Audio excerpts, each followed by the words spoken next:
Dahil sa pagbabati ni na Shaira at Frank, pakiramdam ni Shaira ay nakakuha lang siya ng isang makulit na kapitbahay. Natuklasan din niya na sa bibihirang pagkakataon lang nagiging seryoso si Frank at isa na roon ay nang humingi ito ng sorry sa kanya. Pero minsan ay napapansin din niya na nagiging seryoso mukha nito kapag mag-isa lang ito at ang kakala siguro ay wala ibang makakatingin dito. Tila madaling mamukha nito na para bang nasasaktan. Pero mabilis lang yon. Pagkatapos ibabalik agad ito sa pagngungulit sa kanya. Maybe she was just overanalyzing him. Hindi niya alam kung bakit ang bilis ni Frank na ma-feel at home sa kanya. Kung kausapin kasi siya nito ay parang matagal na sila magkakilala. Siguro ay may mga tao lang talaga na tulad nito. Iyong tipong walang masamang tinapay. Okay lang naman sana iyon. Ang kaso, dahil pleasing din ang personality at itsura ni Frank, kahit ayaw niya itong makagaanan ng loob, ay parang ganon ang nangyayari.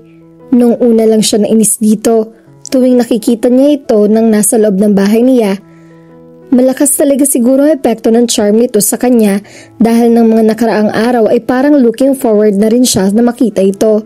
Siguro nasasabik lang din siya na magkaroon ng kausap. Iyon ang disadvantage ng malaking bahay at mag-isa lang siya. Meanwhile, she was learning a couple of things about Frank. Ulila na pala to, pero mukhang baliwala na yun dito.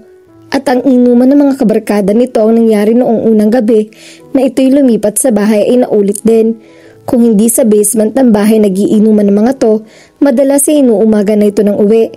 Hindi niya alam kung saan kinukuha ni Frank ang perang pinanggagastos nito. Para kasing wala naman itong trabaho. Napansin din niya na may mga tattoo ito sa braso na parang pirma ng kung sino. Kung kanino man iyon ay hindi niya alam. Totoo rin ang sinabi ni Tiago na lapitin ito ng mga babae. Kung sino-sino kasi mga babae nagiging bisita ni Frank at walang pinipiling oras sa mga hitad. Madaling araw man o hating gabi. Kahit nga malakas ang ulan o rush hour. His women were of all shapes and sizes too. Big-breasted, flat-chested, bitchy, angelic, young, and not so young, they were all after him. Kahit nga si Josel na hindi naman tipo mga mestizo, ay pinag-iisipan na raw magpalit ng preference nang makita nito si Frank. Kakatapos lang mananghalian ni Shaira ng araw na iyon. Nakaupo siya sa sofa sa sala at babasahin na sana niya ang isa pa sa mga sulat ni Kikoy nang bulabugin siya bigla ni Frank. Pagkarinig niya sa boses nito sa labas ng pinto ay dali-dali niyang ibinalik ang sulat sa kahon. Nang lumingon siya sa gawin ng pintuan ay nakita niya si Frank na dire-diretsong pumasok sa bahay niya. "Yang pinto mo hindi mo nilalak," sita nito sa kanya. "Oo na." Hindi lang makulit si Frank, mahilig din itong manita. "Ilalak ko na talaga yan para sa susunod ay hindi ka na makapasok." "Sus, sinabi mo na po yan dati. Gusto mo isulat ko sa post-it at idikit natin sa noo mo?" "Alam mo, ikaw ang dapat dikitan ng post-it sa noo na may nakalagay, 'Pakialamero ako.'" Ganti niya rito. "Sige, dikitan mo, pero mamaya na. Pahingin muna ako ng pagkain. May ulam ka pa ba?" Tanong nito. "Meron, kaldereta." Nakaisbid na sabi niya. Napatingin siya sa wall clock, 1:00 ng hapon. "Nalit ka na naman ng gising dahil sa pagkahagimik mo," sita niya rito. Tinabihan siya nito sa sofa at itinaas pa nito ang mga paa sa center table. He smelled nice and manly. He smelled like aftershave, morning sunshine, and another scent of his own. Dahil ayaw niyang patuloy na ma-appreciate ang amoy ni Frank, ay pinalis na lang niya ang mga paa nito. Ngumisi lang ito sa ginawa niya at isinampalang uli ito ang mga paa sa mesita. Napailing na lang siya. Kung kulit lang din ang pag-uusapan, pwedeng maging teacher ng mga pamangkin niya si Frank. "Alam mo, kaming mga normal na tao, kailangan namin yon. Ikaw lang naman ang may talent na magkulong dito sa loob ng bahay mo. Kabilang ka sa mga endangered species, Shaira." Sinimangutan niya ito. Mas mabuti nang maging endangered species kaysa gumising ng 1:00 ng hapon na kumakalaman tiyan.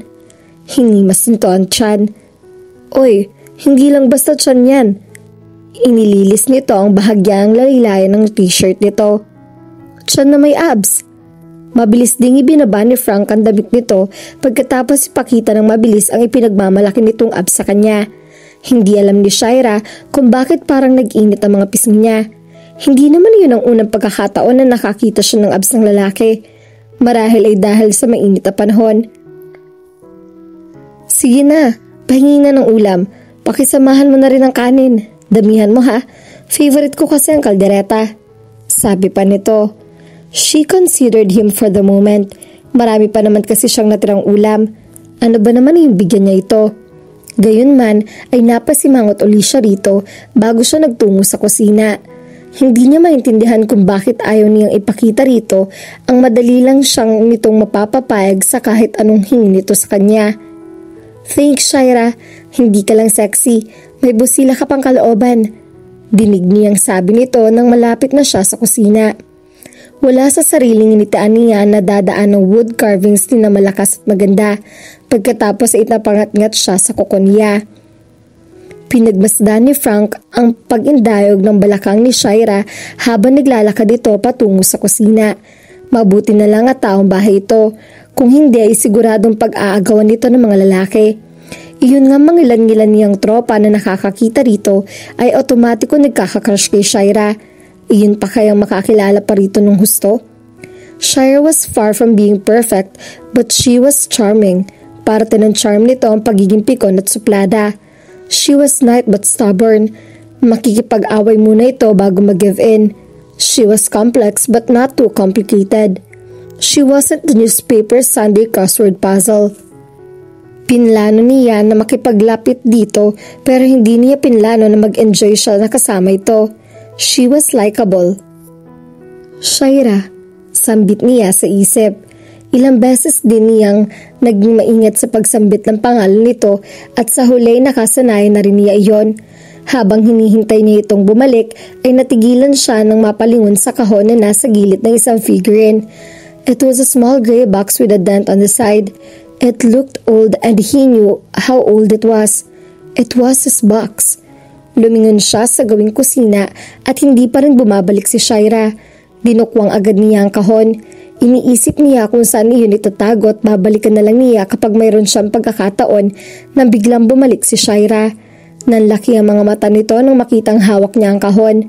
At dahil buking na siya, he acted on pure instinct. He made a big show of opening the box and grabbed the first letter he saw. Dear Chacha, basa niya sa sulat. Tumayo siya nang mapansin na palapit na sa kanya si Shaira at akmang aagawin ng sulat na hawak niya. Itinaas niya ang kamay na may hawak ng sulat at patuloy na binasa iyon sa pinagkakalokong paraan na kaya niya. Para akong isiraulo habang sinusulat itong, he tried to ignore the stinging inside his chest. Tumatalon-talon si Shaira para agawin ang sulat sa kanya. Nakaupo ako sa sulok ng ambitions at nag-order ng pang-ilang round kong paboritong milk tea. Nang sandaling iyon ay hindi na niya kayang baliwalain pa ang sakit na sumasakop sa sistema niya. Para uli siyang sinuntok sa isang parte ng katawan niya na masakit pa rin. At sa mga sandaling iyon ay para na siyang nauubusan ng hangin. Tila naging madilim din ang tingin niya sa bahay. Ibinaba niya ang kamay at hinayaan niyang makuha sa kanya ni Shaira ang sulat. Napaupo agad siya. Kainis ka. Inilapag na pala ni Shaira ang dala nitong pagkain sa center table at hawak na nito sa kaliwang kamay ang sulat at kip-kip sa kanang kilikili ang kahon. Napakapilaan mo rin talaga. Joke lang, napikon ka naman kaagad. Pilit siyang umiti. Salamat sa ilang taon niyang pagsasanay and he was now a master of fake smiles. Sino ba nagsulat niyan at masyado kang affected? Kunwari tanong niya rito. Umupo si Shaira sa tapat niya. Maingat itong itunupi ang sulat at ibinalik iyon sa kahon. Parang isang kayamanan na tinatago nito at hindi lang simpleng papel. Nang makita niya ang ginawi nito ay nakiramdam siya sa kakaiba. He felt weird. Bumuntong hininga si Shaira nang masira at isara nito ang kahon. Si Kikoy, sabi nito kapag kwan. There was a faraway, almost dreamy look in her eyes. He could only guess, but will never know that in his eyes he also had the same faraway, almost dreamy look. Dahil wala namang ibang tumatawag sa kanya ng Kikoy, kundi si Chacha lang. And the last time Chacha said his name was when she was saying goodbye. From that time on, she was saying goodbye every day. Dahil walang nakakaalam sa kanila kung kailan ito mawawala. Maging ang doktor nito ay hindi rin niya alam. At hindi niya rin alam at hindi niya rin kayang isipin. They gave her 24 hours and another 24 endless hours and then another fucking one. Araw-araw, minu-minuto ay natatakot siya na baka bukas o mamaya lang ay magpaalam na ng tuluyan si Chacha. Traidor daw ang sakit sa puso at napatunayan niya na totoo iyon. Hindi lang yung traidor kundi magnanakaw rin. Dahil isang gabi, kinuha na lang niya ng babaeng mahal niya. Ipinili niya ang kanyang ulo para mawala sa daloy ng kanyang mga alaala. He was no longer beside Chacha's deathbed, watching her pale face and tired eyes. Nasa living room siya kasama si Shaira at pinapanood itong habang hinahaplos nito ang kahon ng mga sulat. Stupid box, anya sa isip. Kung wala yun ay wala rin siya roon sa tabi ni Shaira habang naaalala ang masakit na pagkawala ni Chacha. Hindi niya pinilit na makawala sa mga alaalang iyon para lang mahuli uli. Sinundot niya ito ng kanyang paa para gisingin ang kamalayan nito. Sino Kikoy? Ang akala niya ay hindi sasabihin sa kanya ni Shaira ang totoo o kaya ay hindi na lang nito sasagutin ang tanong niya. Pero sinabi nito ang lahat sa kanya mula sa pagkakahanap nito sa kahon, ang pagtawag nito kay Uncle Prince hanggang sa mabasa nito ang sulat. Seriously? Kunwari reaction niya pagkatapos ito magkwento. He thought he should be nominated for an Emmy for being a brilliant actor. Nagpapaniwala ka naman dyan sa Kikoy niyan. Wala nang ganyang lalaki ngayon. Lumabi si Shaira. Meron kaya si Kikoy? Hindi lalaki yan, bading yan. Walang lalaking ganyang kabadoy. Deklara niya. Kung mapapaniwala niya si Shaira sa sinasabi niya, ay baka dispatchahin na nito ang kahon. O kaya, may side shot ng titrip lang. I'll prove it to you. Determinadong sabi ni Shaira. Prove what? Natotoo si Kikoy at ang feelings niya kay Chacha. Oo nga, hahanapin ko siya. Sabi pa nito. Nalinti ka na, ang tigas ng bungo mo, Shaira. Pustahan tayo, hindi mo makikita yan. Mahihirapan lang ito sa paghahanap dahil wala siyang balak na magpakilala. Sige, deal. Isang linggo kita ipagluluto ng lunch at dinner kapag hindi ko nakahanap si Kikoy at na-confirm na totoong sulat. Kinontrata niya iyon. Gawin mo ng 1 buwan kasama na ang pulutan kapag may inuman. Sinabi lang niya iyon para mag-back out ito. Bakit ito magpapakahirap para lang sa sulat na hindi naman para dito? At kapag natalo ka, itatapon mo na rin yung kahon. At bakit? Nagtatakang tanong nito. Natural, aanhin mo pa yung hindi naman totoo si Kikoy. Hindi man lang ito natinag sa sinabi niya. Sa halip ay nginitian lang siya nito. Isa iyon sa mga nakakaadik ng ngiti nito. Iyon tipong gusto mo lang maging makita. Deal, pero kapag nanalo ako, ikaw ang magluluto at magbabayad ng renta ng bahay ko ng 2 buwan. Hinahamon mo talaga ako. Bring it on, Shaira, because there's no way that you would meet Kikoy. There's no way I would let you open that can of worms. Pagkaalis ni Frank ay agad na tinawagan ni Shaira si Giselle para magpasama rito sa paghahanap kay Kikoy. Na-excite ito sa ideya para nang hinayang din dahil hindi may bago rin itong overseas na kliyente. Bulk order daw ang gusto para sa buong collection ni Giselle. Gustuhin man daw ng kaibigan na maging parte ng excitement adventure niya, magiging busy daw ito sa pagpapanayam. She was happy for her but she was disappointed too. Mas masaya sanang hanapin si Kikoy kapag may kasama. Si Frank na lang isama mo. Total, siya naman ang makikinabang kapag hindi mo na nakita si Kikoy. Suhestyon ng matalino niyang best friend. May punto si Giselle. Magiging masaya siya kapag nahanap na niya si Kikoy dahil sa personal na dahilan, pero mas magiging masaya siya kapag napatunayan niyang mali si Frank ng harap-harapan. Dahil sa nabuong misyon ay halos hindi niya naiisip ang ex-fiancé niya. Maybe she was really starting to move on. Salamat sa mga love letter ni Kikoy. The girl who used to cry inside the bathroom because of her cancelled wedding was now too busy to cry. Kinagabihan, For the first time in a long time ay wala sa mood si Frank na gumimik o magaya sa inuman. Pagkakain niya ng brunch courtesy of Shaira ay nagsimula na uli siya magplano na isabotahe ito sa planong paghahanap kay Kikoy. Isinantabi niya ang nadaramang guilt. What he had with Chacha was personal, too personal. Wala ngang ibang nakakaalam ng tungkol sa mga sulat niya para sa namatay niyang nobya. He felt naked exposing a part of himself like that to any other person aside from Chacha. Binabawi lang niya ang sa kanya at si Shaira naman ang nagpasimuno ng lahat. Kanina'y pinuntahan siya nito para sabihin na may pagbabago raw sa pangpupustahan nila. Naisip daw nito na dahil siya rin naman ang makikinabang kapag hindi ito nakita si Kikoy ay marapat lang daw na samahan niya ito.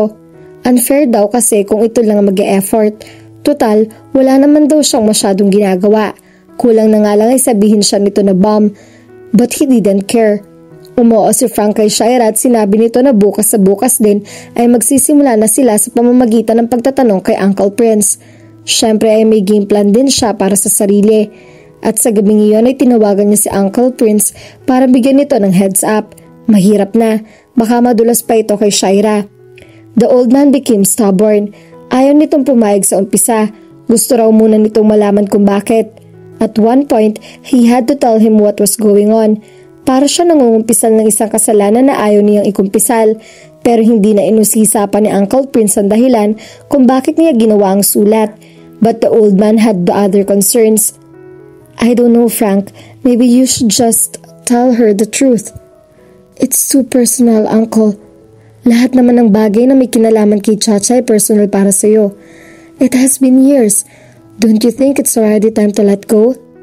Hindi siya umimik. Letting go was the most stupid idea ever created. Bumuntong hininga si Uncle Prince. Fine, I'll do it. Pero kapag nagkabukingan, huwag mong sasabihin na hindi kita binalaan. Don't worry, Uncle. Hindi ako mabubuking. Determinadong sabi niya rito. His secret pain was locked inside a box and the only key was himself.